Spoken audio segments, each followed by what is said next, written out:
ఊరికి 10 మంది బలమైన వ్యక్తులు చాలు నాకు. స్వామి వివేకానంద చెప్పినట్టు నాకు 100 మంది నీవు దేశాన్ని మారుస్తానని.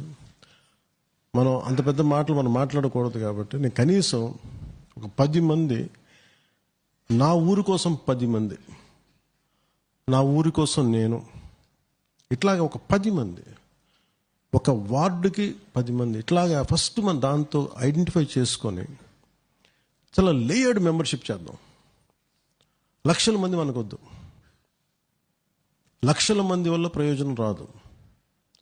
పట్టెడు పిడికిడు, పిడికిలు ఎంతమంది ఎక్కువ మంది ఉండదు. 100 పిడికిలు కలిసే బలం రాదు. దుమ్మి అయిపోతే ఎవరికి దెబ్బ తగులుతుందో తెలియదు. కానీ ఒక్కడు కొట్టే దెబ్బ చాలా గట్టిగా ఉండదు. సో మనం మాట్లాడాల్సింది వీ హ్యావ్ టు థింక్ ఊరికి హంపాంచ్లా కావాలి. ఒక గ్రామానికి, ఒక వీధికి 5 మంది, 10 మంది.